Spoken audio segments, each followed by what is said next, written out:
देवभूमि मंथन में आपका स्वागत है। मैं हूं आपके साथ तुलिका सिंह।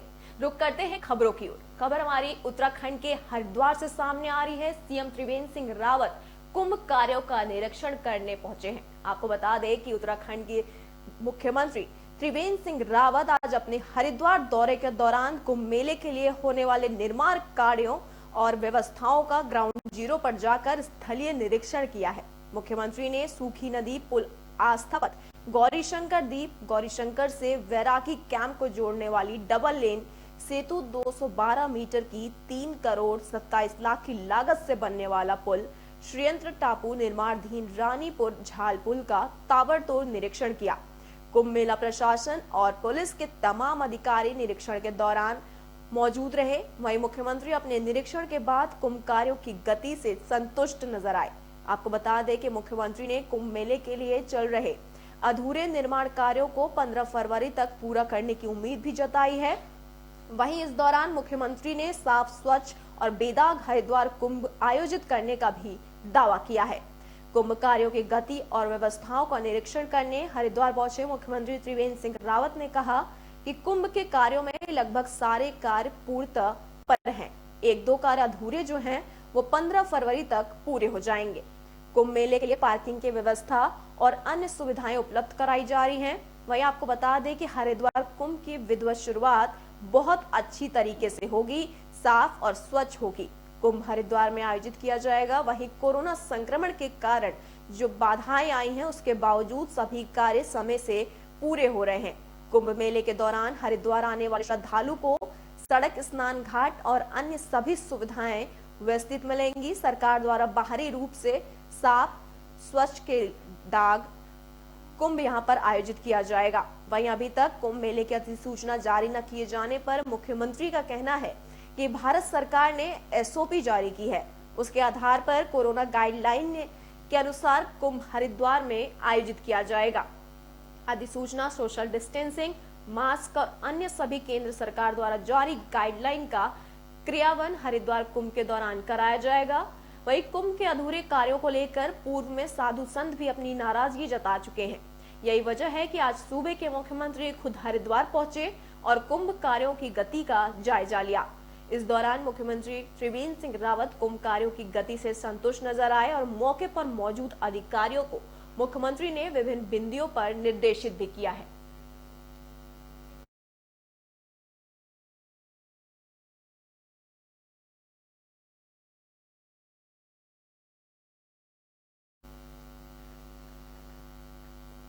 खबर उत्तराखंड के हरिद्वार से सामने आ रही है, जहां धर्मार्थ चिकित्सालय का मुख्यमंत्री ने शुभारंभ किया है। आपको बता दें कि उत्तराखंड के मुख्यमंत्री त्रिवेंद्र सिंह रावत ने आज अपने हरिद्वार दौरे पर देहरादून से हरिद्वार तक हाईवे का निरीक्षण किया है। निरीक्षण करते हुए मुख्यमंत्री त्रिवेंद्र सिंह रावत आज सुबह तड़के हरिद्वार पहुंचे, जिसके बाद मुख्यमंत्री ने हरिद्वार के अवधूत मंडल आश्रम में आयोजित राम प्रकाश धर्मार्थ चिकित्सालय के लोकार्पण और शुभारंभ कार्यक्रम में शिरकत की और हवन पूजन के बाद चिकित्सालय के लोकार्पण किया। इस दौरान अवधूत मंडल आश्रम के अध्यक्ष स्वामी रूपेंद्र प्रकाश, मंत्री मदन कौशिक, विधायक आदेश चौहान और भारी संख्या में पुलिस और प्रशासनिक अधिकारी मौजूद रहे। वहीं मुख्यमंत्री ने धर्मार्थ चिकित्सालय को एक सराहनीय कदम बताते हुए इस चिकित्सालय को गरीब और साधु संतों के लिए हितकारी भी बताया है। वहीं आपको बता दें कि राम प्रकाश धर्मार्थ चिकित्सालय के लोकार्पण और शुभारंभ कार्यक्रम में शिरकत करने पहुंचे उत्तराखंड के मुख्यमंत्री त्रिवेंद्र सिंह रावत का कहना है कि स्वास्थ्य मिशन के द्वारा यह उत्तराखंड में 9वां अस्पताल शुरू हो रहा है। मैं ट्रस्ट को बधाई देता हूं। इस अस्पताल में सभी तरह की चिकित्सा सुविधाएं मरीजों को उपलब्ध कराई जाएगी। वहीं गरीब लोगों और साधु संतों को यहां मुफ्त में इलाज किया जाएगा। यह एक सराहनीय कदम है और भविष्य के लिए हितकारी है। वहीं अवधूत मंडल आश्रम के अध्यक्ष स्वामी रूपेंद्र प्रकाश ने इस दौरान कहा कि अवधूत मंडल आश्रम के दिवंगत स्वामी राम प्रकाश के नाम पर आज राम प्रकाश धर्मार्थ चिकित्सालय का लोकार्पण मुख्यमंत्री द्वारा किया गया और इस धर्मार्थ चिकित्सालय का संचालन स्वामी विवेकानंद हेल्थ मिशन द्वारा किया जाएगा। इस अस्पताल में सभी तरह की चिकित्सा सुविधाएं उपलब्ध कराई जा रही हैं। वहीं साधु संतों और गरीब असहाय लोगों को यहां मुफ्त में इलाज किया जाएगा। कुंभ के दौरान भी इस अस्पताल में लोगों को सेवाएं उपलब्ध कराई जाएगी। वहीं आपको बता दें कि मुख्यमंत्री त्रिवेंद्र सिंह रावत ने अवधूत मंडल आश्रम पहुंच धर्मा चिकित्सालय का शुभारंभ किया। इस दौरान मुख्यमंत्री ने हवन पूजन भी की और शिरकत की। वहीं मुख्यमंत्री ने इसे एक सराहनीय कदम बताते हुए बधाई भी दी है। विवेकानंद हेल्थ मिशन के द्वारा अवधूत मंडल में स्वामी राम प्रकाश जी के नाम पर एक धर्मार्थ चिकित्सालय का शुभारंभ आज किया गया है। इसी अवसर पर सभी पूज्य संत, हमारे माननीय मुख्यमंत्री जी और सभी विशिष्ट अतिथिगण आए थे और ये जन सेवा बिल्कुल निःशुल्क संतों के और गरीब लोगों के लिए रहेगी। विवेकानंद हेल्थ मिशन के द्वारा स्वास्थ्य मिशन के द्वारा ये 9वां अस्पताल उत्तराखंड में शुरू हो रहा है। 4 धाम हैं, उसके अलावा धर्मावाला देहरादून में है, पीपलकोटी चमोली में है, गुप्तकाशी रुद्रप्रयाग जिले में है, मनेरी और बड़कोट। इस तरह से कुल मिलाकर 9वां ये आज यहाँ पर ये सेवार्थ चिकित्सालय शुरू हुआ है। मैं ट्रस्ट को बहुत बधाई देता हूँ कि एक बहुत बढ़िया बेहतरीन अस्पताल यहाँ पर, जिसमें ICU भी है और OPD भी है और क्या कहते हैं उसको ऑपरेशन थिएटर भी है, डेंटल, आई, हार्ट, तमाम तरह की केयर यहाँ पर होंगी। तो जो गरीब लोग हैं, क्योंकि जो साधु समाज हैं, उनकी निःशुल्क यहाँ पर सेवा होगी। खबर उत्तराखंड के पौड़ी गढ़वाल से सामने आ रही है। खबर है कि विधानसभा अध्यक्ष प्रेमचंद अग्रवाल 4 दिवसीय दौरे पर पहुंचे हैं। आपको बता दें कि विधानसभा अध्यक्ष प्रेमचंद अग्रवाल अपने 4 दिवसीय गढ़वाल दौरे पर हैं। दौरे के दौरान वह श्रीनगर पहुंचे। श्रीनगर पहुंचकर उन्होंने कमलेश्वर मंदिर में पूजा अर्चना की और पार्टी कार्यकर्ताओं से मुलाकात की। मुलाकात के बाद पत्रकारों से भी रूबरू हुए। आपको बता दें कि विधानसभा अध्यक्ष प्रेमचंद अग्रवाल ने कहा कि वे 26 जनवरी को भराड़ी सेड़ में गणतंत्र दिवस का पर्व मनाएंगे। इस दौरान राज्य आंदोलनकारियों और मेधावी बच्चों को सम्मानित भी किया जाएगा। वहीं प्रेमचंद अग्रवाल ने कहा कि वे इस बार अपने वाहन से गैरसेड़ का सफर तय करेंगे। इस बीच रास्ते में रुककर जनता से संवाद भी करेंगे और उनकी समस्याओं को भी सुनेंगे। विधानसभा अध्यक्ष ने कहा कि दौरे का एक कारण बजट सत्र भी है। वे बजट सत्र की तैयारियों को लेकर गैरसेड़ का भ्रमण कर रहे हैं। उन्होंने कहा कि अब 4 धाम परियोजना से पहाड़ में सड़कें बेहतर हुई हैं। लोगों को सड़क मार्ग पर सहूलियत मिल रही है। इससे यात्रा काल में भी लोगों को आराम मिलेगा। आज से मैं 4 दिन के अपने गढ़वाल प्रवास पे जा रहा हूँ और बीच बीच में जिस प्रकार से कार्यकर्ताओं से मिलना और जो भी मेरे बीच में समस्या आ रही है उसको भी मैं अपनी तरफ से देखूँ। और इसके साथ साथ जो मेरा मुख्य उद्देश्य है वो हमारा गैरसैंण में जो होने वाला बजट सत्र है। और बजट सत्र किसी भी सरकार का बहुत ही महत्वपूर्ण सत्र माना जाता है। और आपको जानकारी होगी, इससे पहले भी पहली बार उत्तराखंड के इतिहास में पहली बार बजट सत्र मेरी कार्यकाल में भराड़ीसैंण में हुआ था। लेकिन ग्रीष्मकालीन राजधानी घोषित होने के बाद माननीय मुख्यमंत्री जी ने निर्णय लिया है, सरकार ने निर्णय लिया है कि इस बार का बजट सत्र भी वहाँ पे होगा। तो मैं उसकी तैयारी के लिए जा रहा हूँ, निरीक्षण करने के लिए। और साथ में चूँकि गणतंत्र दिवस भी है 26 तारीख को, जिसे हम बोलते हैं हमारा राष्ट्रीय पर्व है, उसके लिए भी जो हमारा मुख्य कार्यक्रम वहाँ पे होना है उसमें भी मैं शिरकत करूँगा। आज से मैं 4 दिन के अपने गढ़वाल प्रवास पे।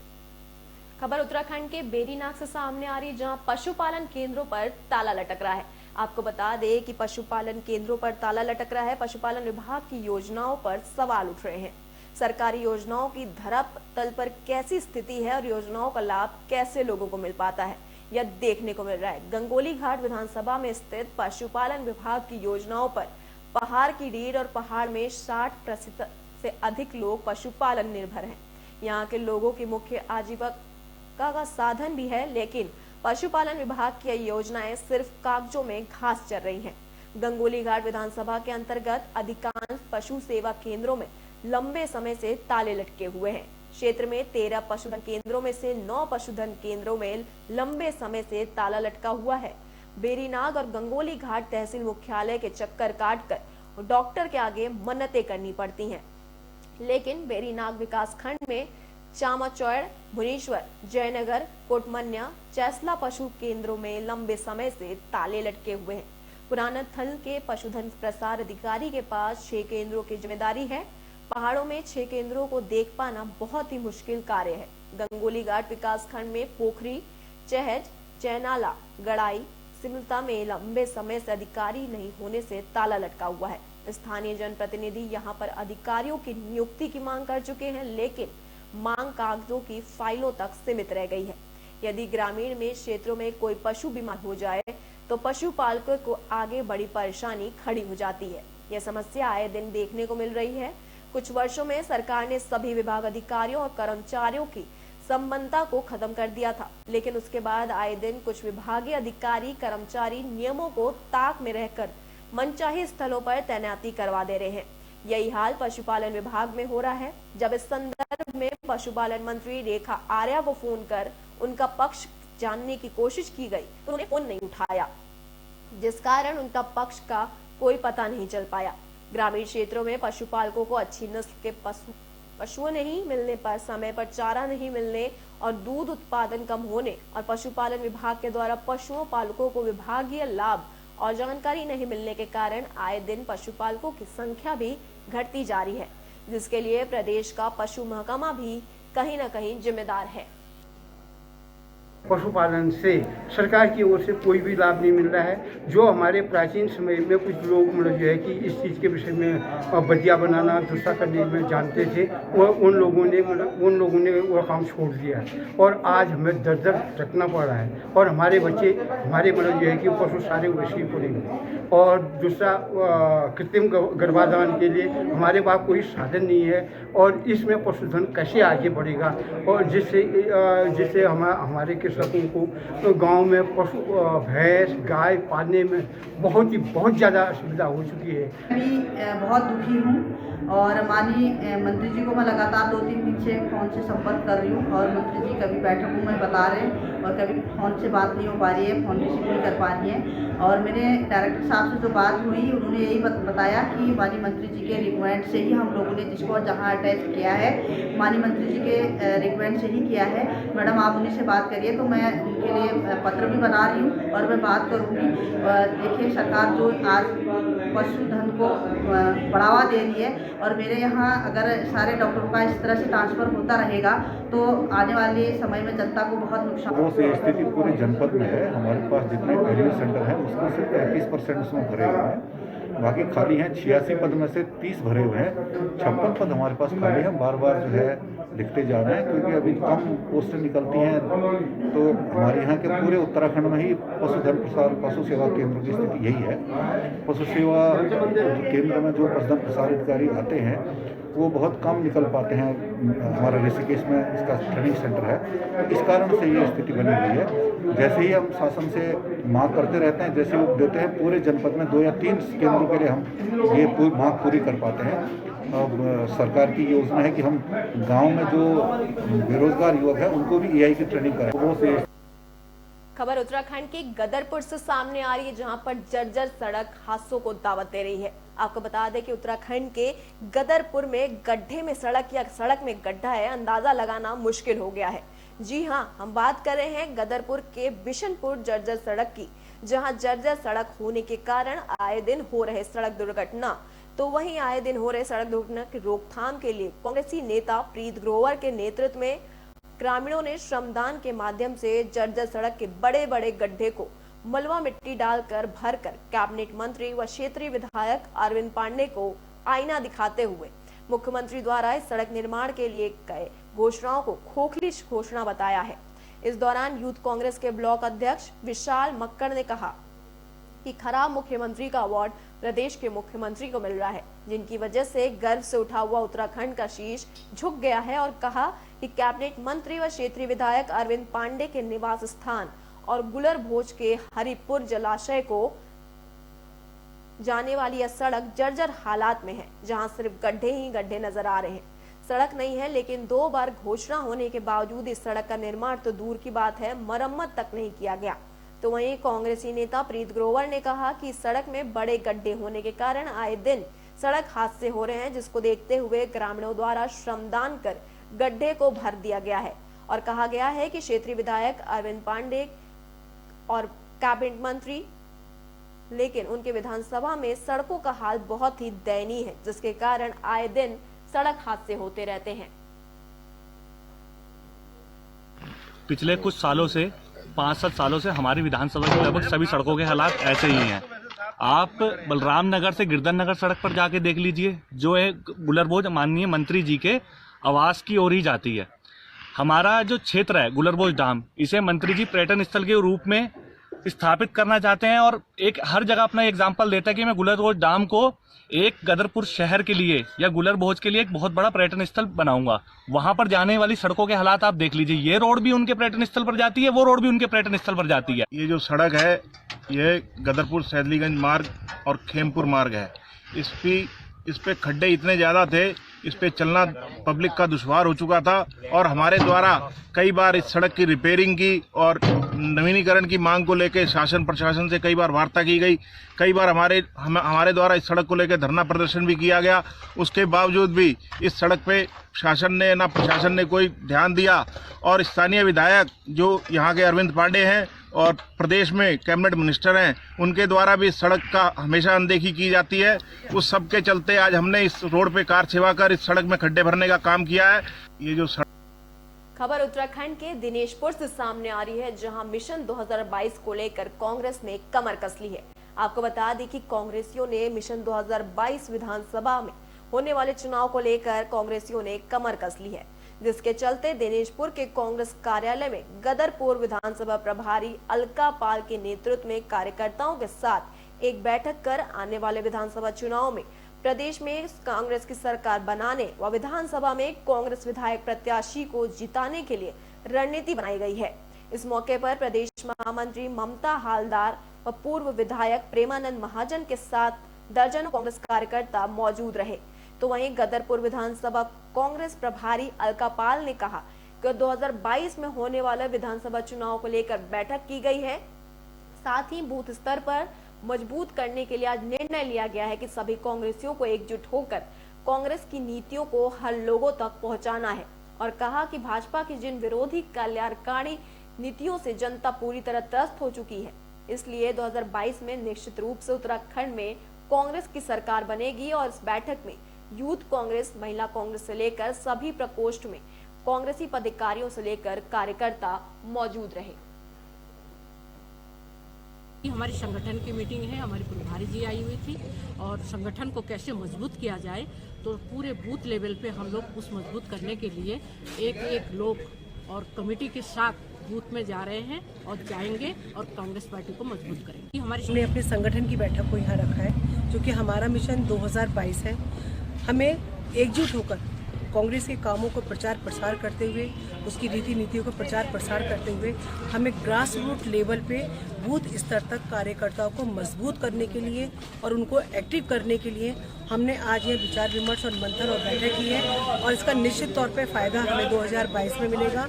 हमारे आज की बैठक में यूथ कांग्रेस, NSUI, महिला कांग्रेस और सभी प्रकोष्ठों की, सभी पूरे कांग्रेस परिवार की यहाँ भागीदारी रही है और एक अच्छा मैसेज संदेश यहाँ से गया है और सब लोग 2022 की तैयारी को लेकर के एक संकल्प के साथ यहाँ से गए हैं कि हम 2022 में उत्तराखंड के अंदर कांग्रेस की सरकार को लाएंगे और कांग्रेस के गौरव को एक बार पुनः उत्तराखंड में प्रसारित करने का काम करेंगे। हमने अपने संगठन खबर उत्तराखंड के रामनगर से सामने आ रही, जहां अवैध रूप से आरा मशीन चलाई जा रही थी और वन विभाग ने बड़ी कार्रवाई की है। आपको बता दें कि खबर रामनगर से है। रामनगर वन प्रभाग तराई पश्चिमी को लगातार सूचना मिल रही थी कि वन प्रभाग पश्चिमी के अंतर्गत पड़ने वाले काशीपुर क्षेत्र में कई अवैध आरा मशीन चल रही है, जिस पर आज शाम कार्रवाई करते हुए 6 अवैध आरा मशीनों को विभाग ने सीज कर दिया है। रामनगर वन प्रभाग तराई पश्चिमी के अंतर्गत काशीपुर क्षेत्र में कई ऐसी आरा मशीनें हैं जो अवैध तरीके से चल रही थी, जिनकी सूचना वन विभाग तराई पश्चिमी को लंबे समय से मिल रही थी और जिनकी जानकारी विभाग द्वारा जुटाई गई, जिसके बाद आज SDO के नेतृत्व में एक टीम का गठन किया गया, जिसके बाद से शाम होते ही आरा मशीनों में छापेमारी की कार्रवाई की गई और छापेमारी करने के बाद कार्रवाई से आरा मशीन स्वामियों में हड़कंप मच गया। वहीं कार्रवाई में आरा मशीन जो अवैध रूप से चल रही थी, आरा मशीनों को तराई पश्चिमी द्वारा सीज कर दिया गया। वहीं इस विषय में जानकारी देते हुए वन प्रभाग तराई पश्चिमी के DFO हिमांशु बागड़ी ने बताया कि कुछ दिन पूर्व सूचना प्राप्त हुई कि हमारे डिवीजन के काशीपुर रेंज के अंतर्गत कुछ लोगों द्वारा अवैध रूप से आरा मशीनें चलाई जा रही हैं, जिसमें अवैध तरीके से लकड़ी चीड़ी जा रही है और सूचना के आधार पर एक सब डिवीजन की एसडीओ की अध्यक्षता में टीम बनाई गई है और पुलिस का सहयोग लेकर जहां सूचना मिल रही थी उस क्षेत्र में छापेमारी कर कार्रवाई की जा रही है। छापेमारी के दौरान ऐसी मशीनें पाई जा रही हैं जो अवैध रूप से चल रही थी। समस्त मशीनों को सील कर दिया गया है और उनके विरुद्ध भारतीय अधिनियम के तहत कार्रवाई की जा रही है। जो भी दोषी पाया जाएगा उसको कोर्ट में पेश कर केस दर्ज किया जाएगा। जी, हमें कुछ दिनों पूर्व सूचना प्राप्त हुई कि हमारे डिवीजन के काशीपुर रेंज के अंतर्गत कुछ लोगों द्वारा अवैध रूप से आरा मशीनें चलाई जा रही हैं और जिसमें लकड़ी चीरी जा रही है। तो इस सूचना के आधार पर एक सब डिवीजन की एसडीओ की अध्यक्षता में टीम बनाई गई और पुलिस का सहयोग लेके काशीपुर के क्षेत्र में जहाँ सूचना थी वहाँ पर छापेमारी की गई। छापेमारी के दौरान 6 ऐसी मशीनें पाई गई हैं जो अवैध रूप से चल रही थी। तो समस्त मशीनों को सीज कर दिया गया है। अब उनमें भारतीय अधिनियम के तहत कार्रवाई की जाएगी और उनको जो भी दोषी हैं उनके विरुद्ध कोर्ट में केस दर्ज किया जाए। जी हाँ। खबर उत्तराखंड के रामनगर से सामने आ रही है जहां पर एक संयुक्त चिकित्सालय में अल्ट्रासाउंड सुविधा शुरू की गई है। आपको बता दें रामनगर क्षेत्र में पिछले 1 साल से अस्पताल में अल्ट्रासाउंड की सुविधा न होने से लोगों को काफी समस्या का सामना करना पड़ रहा था। वहीं स्थानीय लोग लंबे समय से रामदत्त संयुक्त चिकित्सालय में अल्ट्रासाउंड सुविधा मुहैया कराने की मांग कर रहे थे, जिसके बाद अब रामदत्त चिकित्सालय में मरीजों और गर्भवती महिलाओं के लिए अल्ट्रासाउंड की सुविधा मुहैया करा दी गई है। आपको बता दें पिछले 1 वर्ष से रामदत्त संयुक्त चिकित्सालय में अल्ट्रासाउंड सुविधा मरीजों के लिए बंद हो चुकी थी। इस कारण अस्पताल में मरीजों को अल्ट्रासाउंड कराने के लिए काफी परेशानियों का सामना करना पड़ रहा था।